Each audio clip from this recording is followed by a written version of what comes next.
हाय दोस्तों। तो आज से हम स्टार्ट करने वाले हैं बीए सेक्शन ई गाला पेपर 2 सॉल्यूशन। तो हमारा स्टार्टिंग तो कब का ही हो गया, गाला 1 हो चुका है। तो अब हम करने वाले हैं गाला पेपर 2 सेक्शन ई। क्वेश्चन है, explain any 4 limitation of planning. Limitation of planning, planning की लिमिटेशन क्या है। तो सबसे पहले प्लानिंग ये सारी चीज़ें जान लेते हैं, उसकी अनसर्टेनिटी फ्यूचर जान लेते हैं। तो लिमिटेशन अगर जाने तो प्लानिंग की, तो सबसे पहले क्या था, अनसर्टेन फ्यूचर। प्लानिंग मतलब कोई भी चीज़ हमको फ्यूचर का कोई, हम फ्यूचर का पहले से एक डिटरमाइन हम ऑब्जेक्टिव डिसाइड कर लेते हैं और उसको कैसे अचीव करेंगे वो उसे हम कहते हैं प्लानिंग। तो सबसे पहले प्लानिंग फ्यूचर के लिए एजप्शन और प्रिडिक्शन पर बेस्ड होती है। ओके, लेकिन फ्यूचर हमेशा अनसर्टेन होता है, मतलब कि हम नहीं जानते कि आगे क्या होगा। सो जब हम प्लान बनाते हैं तो हमें कुछ मान कर चलते हैं, लेकिन ये मान के चलना हमेशा सही नहीं होता। कभी कभी हमारे अजम्पशन हमने लिए हैं वो भी गलत हो सकते हैं, इसलिए प्लानिंग में अनसर्टेनिटी रहती है। दूसरा है एक्सपेंसिव प्रोसेस। लाइक बड़े बिजनेस में प्लानिंग के लिए एक्सपर्ट्स को हायर किया जाता है, और ये जो एक्सपर्ट्स हैं वो बहुत एक्सपीरियंस होते हैं और उनकी फीस भी काफ़ी ज़्यादा होती है। तीसरा पॉइंट है कि जो प्लानिंग में जो मीटिंग, सर्वे, डाटा गैदरिंग्स, एनालिसिस जैसे एक्टिविटीज़ हैं, इन सभी में टाइम, मेहनत और पैसा लगता है, इसलिए प्लानिंग का प्रोसेस काफ़ी एक्सपेंसिव होता है। और थर्ड जो भी है हमारा लिमिटेशन, वो है टाइम कंज्यूमिंग। देखो, प्लानिंग में ज़रूरी इन्फॉर्मेशन एकत्रित करना, मतलब एक जगह लेकर आना, कलेक्ट करना, क्लासीफाई करना, फिर उन्हें एनालिसिस करना। देखो, कलेक्शन, क्लासीफाई, एनालिसिस करना और फिर बिजनेस के लिए अल्टरनेटिव डिसाइड करना, कि अल्टरनेटिव प्लान डिसाइड करना, फिर उसमें शामिल करना वो इन्फॉर्मेशन, किस तरीके से उन सारी चीज़ों को बेस पे डिसीजन लेना, और ये सब काफ़ी टाइम लेता है। तो इसलिए ये एक लंबी प्रोसेस है। और फोर्थ चीज़ है कि प्लानिंग इरिलेवेंट है। कैसे भाई, देखते हैं। तो प्लानिंग बहुत ज़रूरी है, लेकिन फ्यूचर है वो तो अनसर्टेन है। Government पॉलिटीज, tax slabs, prices, demand supply में चेंजेस हो सकते हैं, फ्यूचर में कुछ भी हो सकता है। तो कोई भी बड़ा बदलाव एक अच्छे से बनाए गए प्लान को फेल कर सकता है। कोई भी बड़ा बदलाव एक अच्छे से बनाए प्लान को फेल कर सकता है। इस सिचुएशन में प्लानिंग हम इरिलेवेंट हो जाती है। समझ गए गाइस? चलिए आगे बढ़ते हैं। बस आगे क्या बढ़ना गाइस, अपन पहुंच गए हैं सेकंड क्वेश्चन आंसर पे। What is recruitment, define discuss in details the internal external sources of recruitment. तो रिक्रूटमेंट क्या होता है हम सारी चीज़ जाएंगे, नहीं जानेंगे। तो सबसे पहले ये एक बार रीड कर लेना, सारे क्वेश्चन आंसर बहुत ईजी है ना, कितना आसान था। चलिए आगे बढ़ते हैं। Question number 2, what is recruitment, discuss in details internal and external sources of recruitment. तो पॉइंट्स पे ध्यान देना। रिक्रूटमेंट का मतलब है नए एम्प्लॉयज को ढूंढना और उनके लिए जॉब के लिए अप्लाई करने के लिए कहना, उन्हें जॉब के लिए अप्लाई करने के लिए कहना। रिक्रूटमेंट का ब्रॉड सेंस में मतलब है कि सही टाइम पर, सही नंबर में, सही जगह पर, सही क्वालिफिकेशन वाले लोगों को हायर करना। रिक्रूटमेंट एक बार का काम नहीं, ये ऑर्गेनाइजेशन में लगातार चलता रहता है। हर एक जो हमारे कहते हैं ना प्रोसेस ऑफ चीज़ों में, हमको कभी हेड ऑफिस, मतलब सबसे डिपार्टमेंटल हेड कभी चुनने होते हैं, कभी हमको वर्कर को बदलना होता है, रिक्रूटमेंट करते रहना पड़ता है। और जब भी कोई नया एंटरप्राइज शुरू होता है या किसी एग्जिस्टिंग यूनिट का और भी ज़्यादा डेवलपमेंट होता है, या कोई एम्प्लॉय रिजाइन करता है तो रिटायर होता है या उनका देहांत हो जाता है, तब रिक्रूटमेंट होती है। तो ये रीजंस याद कर लेना कब कब होती है, देखिए। या किसी एग्जिस्टिंग यूनिट का और भी ज़्यादा डेवलपमेंट हो रहा हो, है ना, या कोई एम्प्लॉयज़ रिजाइन करता है, या फिर कोई रिटायर हो जाता है, या उनका देहांत हो जाता है, तब रिक्रूटमेंट होती है। चलिए, there are two sources of recruitment, internal sources, ये सारी चीज़ें, promotion, transfer, friends, relatives, pre calling, return employees, promotion, transfer, waiting list. तो पहले हम इंटरनल सोर्सेज डायरेक्ट पढ़ लेते हैं पहले। चलिए, तो दो मेन सोर्सेज होते हैं, depending upon the need of organization situation recruitment is done. जिस तरीके की जरूरत होती है ऑर्गेनाइजेशन को, उस तरीके से वो रिक्रूटमेंट के प्रोसेस इस्तेमाल करते हैं। तो सबसे पहले इंटरनल सोर्सेज में आते हैं प्रमोशन। तो जब ऑर्गेनाइजेशन में कोई पोस्ट खाली होती है तो उसको भरने के लिए मौजूदा स्टाफ मेंबर को प्रमोट किया जाता है, कि उनकी मेहनत, एबिलिटी, ईमानदारी, स्किल, लॉयल्टी और क्वालिफिकेशन के बेसिस पर। प्रमोशन से एम्प्लॉयज का मॉरल और लॉयल्टी बढ़ता है, इससे उनकी सैलरीज, स्टेटस, पावर और रिस्पॉन्सिबिलिटी भी बढ़ती है। सेकेंड थिंग है ट्रांसफर। अगर किसी जगह या डिपार्टमेंट में स्टाफ की कमी हो तो दूसरी जगह या डिपार्टमेंट से जहाँ स्टाफ ज़्यादा हो वहाँ से ट्रांसफ़र किया जाता है एम्प्लॉय को, या फिर जो भी हमारे वर्कर्स को, उनको ट्रांसफ़र कर दिया जाता है दूसरी जगह पर। चलिए, थर्ड है friend and relatives of employees. जब ऑर्गेनाइजेशन में वैकेंसी होती है तो मैनेजमेंट अपने एम्प्लॉयज से कहते हैं कि वो अपने क्वालिफाइड फ्रेंड्स और रिलेटिव्स को रिकमेंड करें, और इन कैंडिडेट के जो एप्लीकेशन मांगी जाती है, फिर उनका इंटरव्यू होता है, और अगर कुछ सब कुछ सही रहा तो उनको रिक्रूट कर लिया जाता है। 4, रिकॉलिंग रिट्रेंच एम्प्लॉयज। रिट्रेंचमेंट का मतलब होता है कि जब ऑर्गेनाइजेशन में एम्प्लॉय ज़्यादा हो जाते हैं या कॉस्ट कम करनी हो तो उनको निकालना। ऑर्गेनाइजेशन पहले निकाले गए या खुद चले गए एम्प्लॉयज़ को वापस बुलाकर उनको रिजॉइन करने का ऑफर देती है। तो उसे हम कहेंगे जो जिन्होंने ऑफर दिया अब वो वापस से आएंगे कंपनी में काम करने के लिए, तो हम कहेंगे रिकॉलिंग रिट्रेंच एम्प्लॉयज़। तो इस तरीके का रिक्रूटमेंट भी होता है। एंड देन फिफ्थ पॉइंट है जो प्रमोशन विद ट्रांसफर।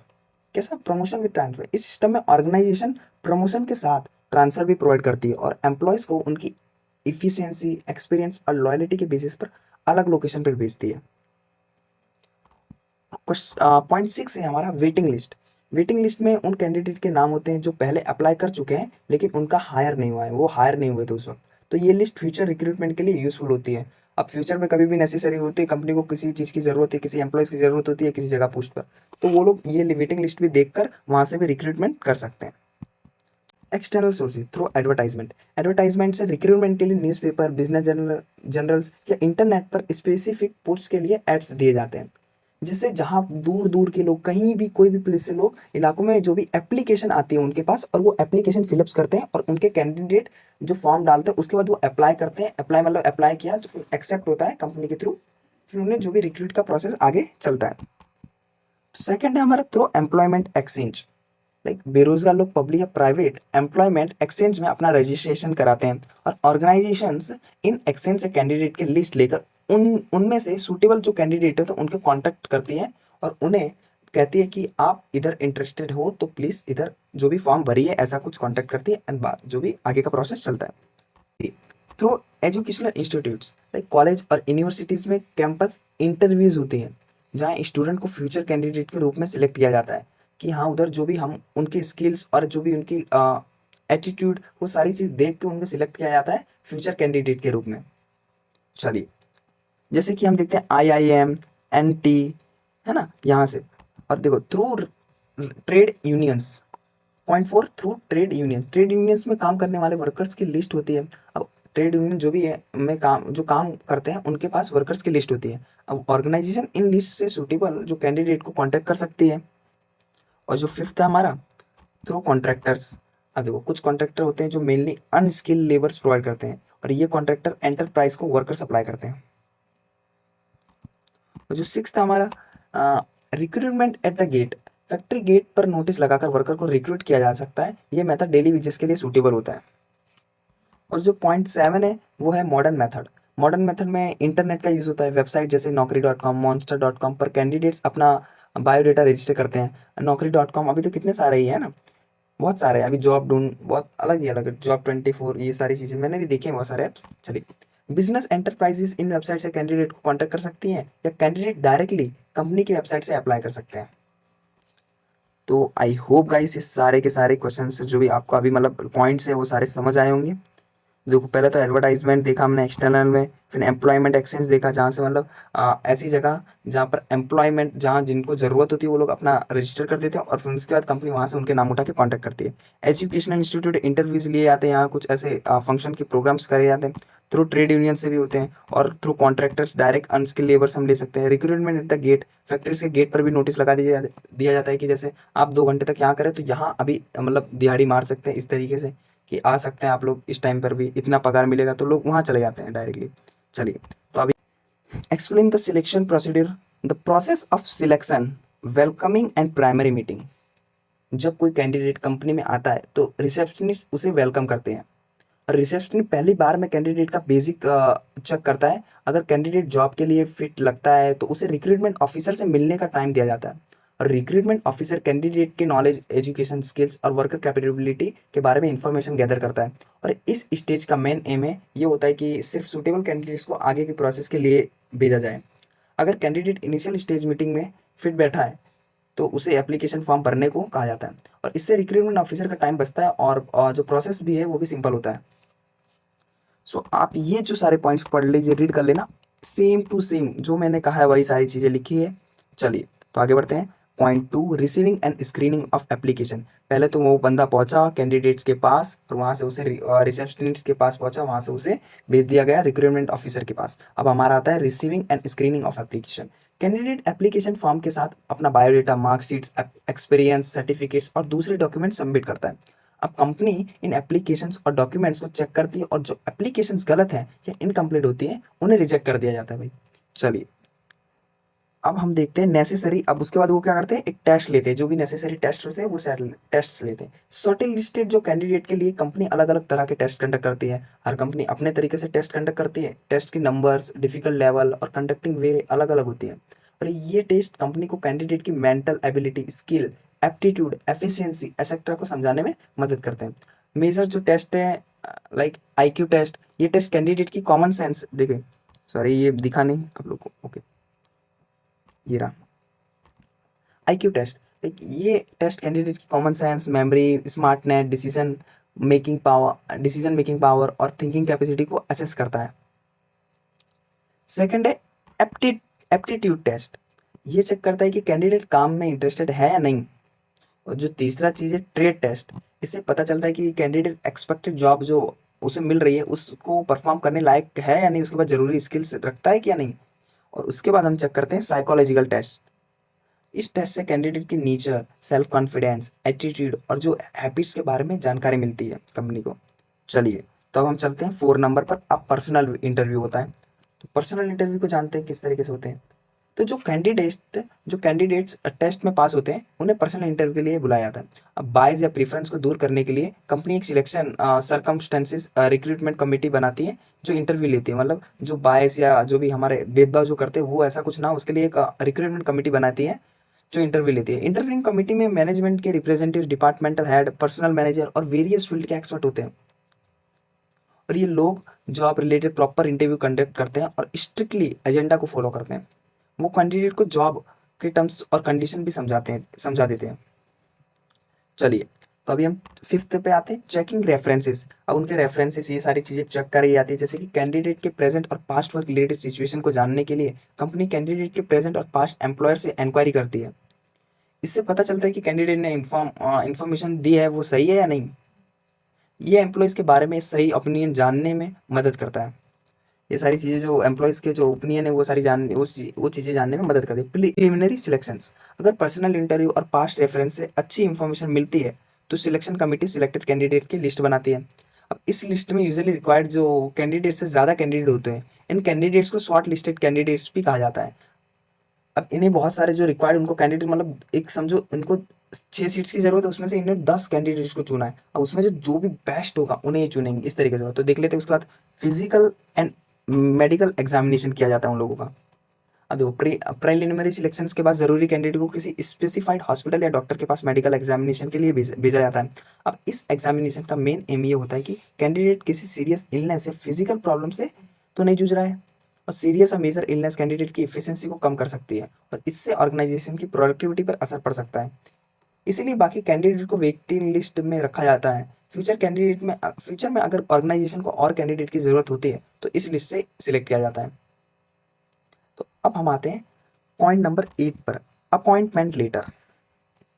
तो जब कैंडिडेट सारे टेस्ट और इंटरव्यूज पास पास कर लेते हैं तो उसे उससे अपॉइंटमेंट लेटर दिया जाता है, उन्हें अपॉइंटमेंट लेटर दिया जाता है। अपॉइंटमेंट लेटर में मेन वर्क का नेचर, कैसा काम है, वर्क प्लेस जगह, डेजिग्नेशन, राइट्स और रिस्पॉन्सिबिलिटी, फाइनेंशियल और नॉन फाइनेंशियल डिटेल्स होते हैं।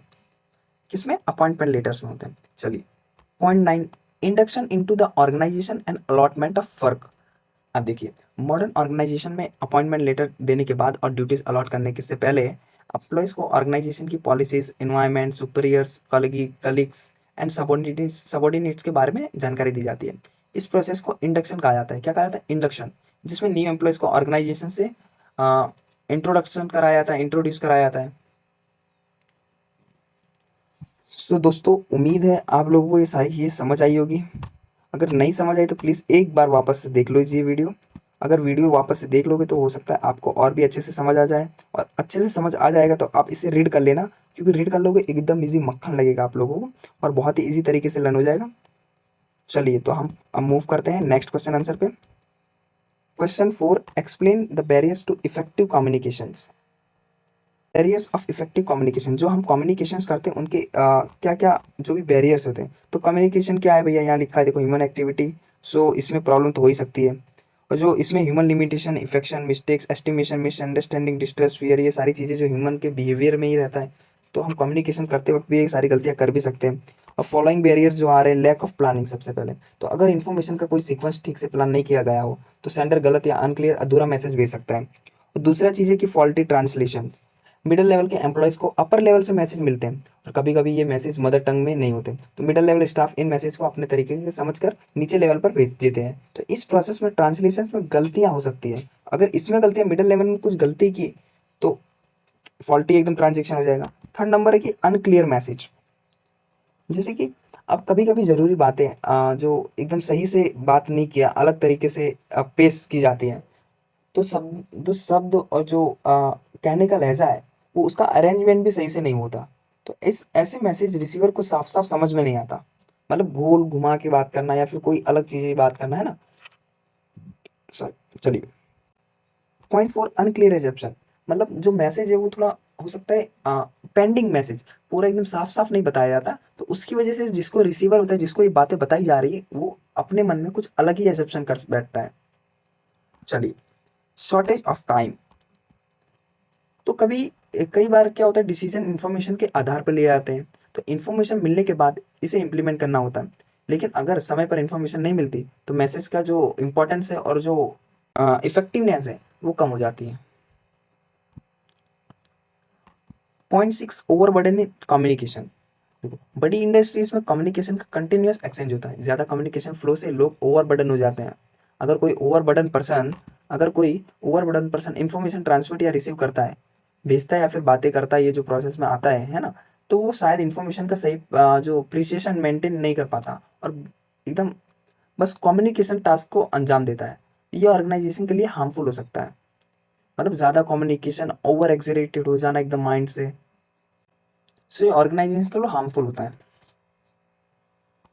चलिए, point seven, ignorance toward message.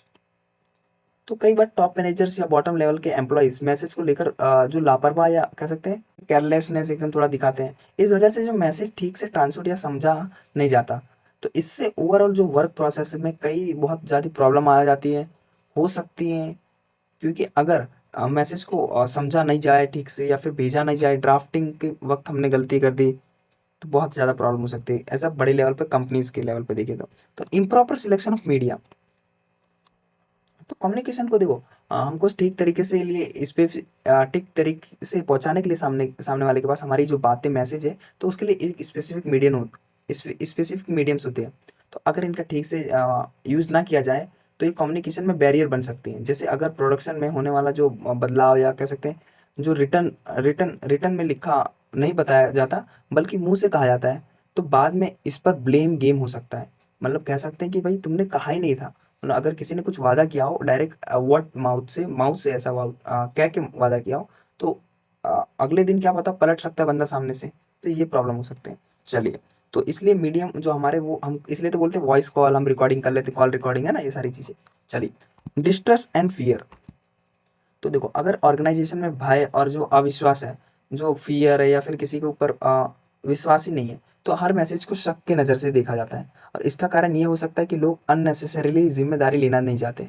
कभी कभी सही जानकारी को दंड या जुर्माना होने के डर से बदल दिया जाता है। मतलब जो भी डर के कारण लोग बदल दिए जाते हैं, लोग जो मैसेज है उसे बदल देते हैं। पास्ट के कुछ जो कड़वे अनुभव के आधार पर सही जानकारी को एडिट किया जा सकता है या फिर आगे नहीं बढ़ाया जाता।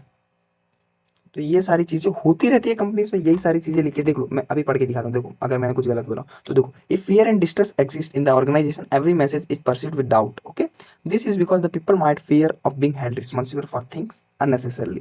Second point, at times information is changed due to the fear that correct information will lead to punishment of fine.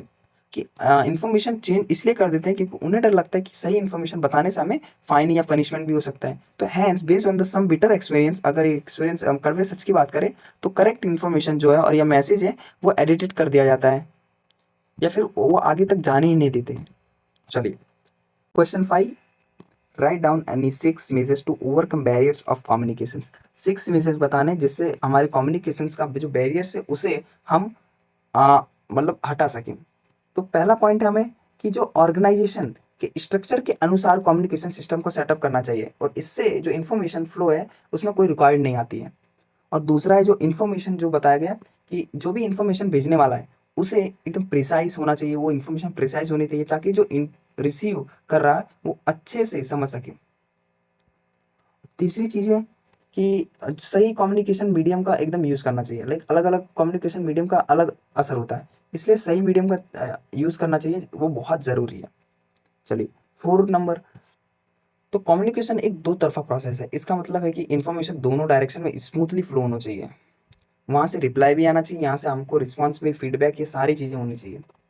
चलो, उसके बाद फिफ्थ, जो दो पार्टीज कम्युनिकेट कर रही हैं उनके बीच म्यूचुअल ट्रस्ट और कोऑपरेशन होना बहुत ज़रूरी है।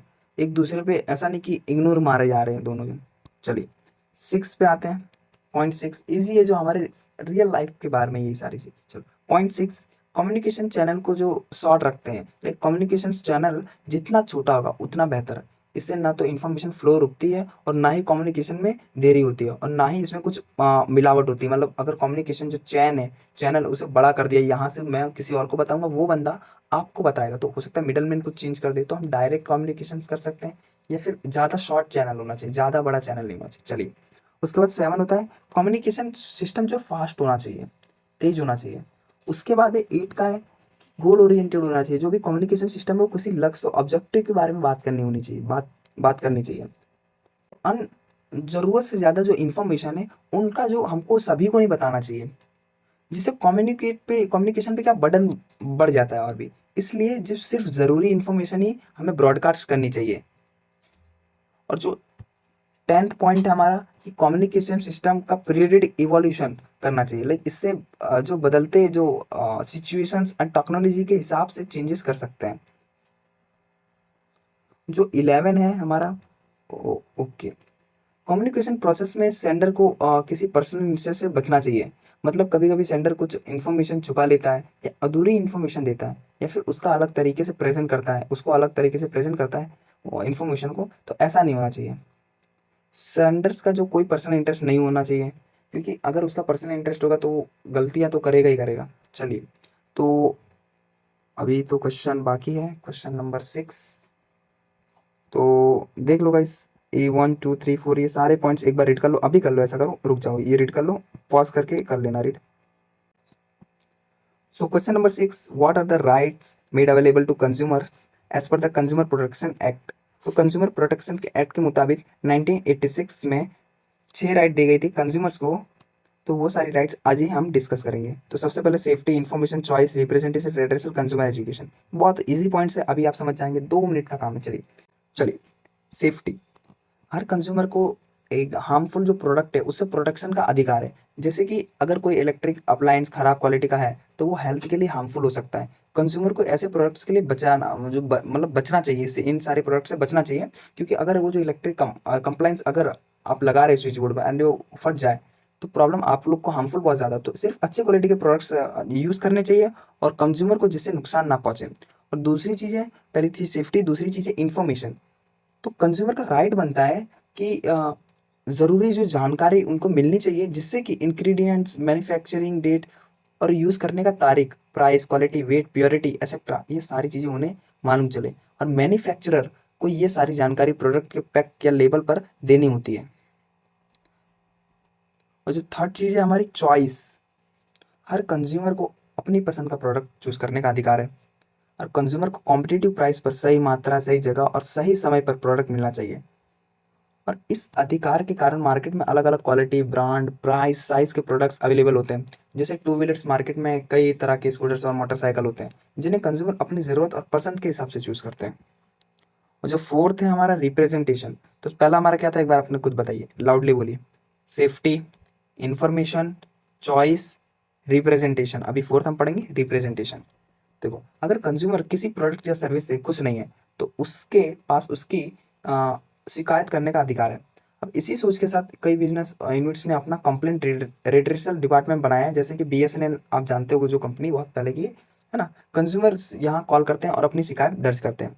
और इसके अलावा कई ऑर्गेनाइजेशन है जो कंज्यूमर प्रोटेक्शन के लिए काम करती है और कंज्यूमर के लिए शिकायत की दर्ज करने में उनकी मदद करती है। और जो फिफ्थ है हमारा रेड्रेसल, अब इसका मतलब जानते हैं। तो रेड्रेसल मतलब निवारण। अगर कस्टमर को वादा किया गया है कि क्वालिटी से कम प्रोडक्ट या सर्विस मिलती है, तो उसके पास उसके लिए रिलीफ जो मांगने का अधिकार है। अब कंज्यूमर को अलग अलग तरह के रिलीफ मिल सकते हैं, जैसे प्रोडक्ट या सर्विस का रिप्लेसमेंट, या फिर रिपेयर, या फिर एक्सेट्रा और सारी चीज़ें। अगर प्रोडक्ट से कंज्यूमर को कोई नुकसान हुआ है, तो उसके पास जो कंपनसेशन मांगने का भी अधिकार है। और जो छठवीं चीज़ है, कंज्यूमर एजुकेशन। हमें देखो, अगर हम पहले से ही कंज्यूमर का प्रोडक्ट के बारे में पूरी जानकारी होने का अधिकार है। अब एक्ट कहता है कि कंज्यूमर को सही क्वालिटी और क्वांटिटी में प्रोडक्ट समय और जगह पर मिलना चाहिए, और इसके लिए कंज्यूमर को एजुकेट करना ज़रूरी है। अगर कोई प्रोडक्ट या सर्विस प्रॉमिस्ड क्वालिटी के हिसाब से नहीं है, तो कंज्यूमर को पता होना चाहिए कि उसके पास लीगल राइट है रिलीफ या कंपनसेशन मांगने के। तो ज़्यादातर बिजनेस यूनिट्स और कंज्यूमर प्रोडक्शन के लिए काम करने वाले ऑर्गेनाइजेशन कंज्यूमर को एजुकेट करने पर भी ध्यान देती हैं। तो यूनाइटेड नेशंस ऑर्गेनाइजेशन ने कंज्यूमर के लिए अब ऐसे कुछ 2 राइट्स और भी दिए हैं, जो कि हम कहेंगे बेसिक नीड्स और हाइजीनिक एनवायरनमेंट। इस राइट के अनुसार हर व्यक्ति को सर्वाइवल के लिए ज़रूरी जो बेसिक्स नीड, जैसे खाना, पानी, कपड़ा, शेल्टर और हेल्थ केयर मिलना चाहिए। और जो दूसरा है हाइजीनिक एनवायरनमेंट, और इस राइट के अनुसार हम देखें तो हर व्यक्ति को पॉपुलेशन बोल देता हूँ, पॉल्यूशन, सॉरी, ये रहा पॉल्यूशन फ्री हवा, पानी, खाना और ये ज़मीन मिलने का अधिकार है। अब सेकंड पॉइंट है कि स्वच्छ पर्यावरण से व्यक्ति को बेहतर क्वालिटी की ज़िंदगी और बीमारियों से मुक्त रहने का मौका मिलता है। काफ़ी अच्छा, उम्मीद है दोस्तों आप लोग को ये वीडियो काफ़ी अच्छा लगा होगा। So thank you so much यार, बहुत अच्छे से अपना ये चैप्टर बीता। और चलिए तो आगे बढ़ते हैं, और ऐसे यही एनर्जी के साथ आगे करते रहेंगे। तो जय हिंद, जय भारत, जय सीताराम। चलिए।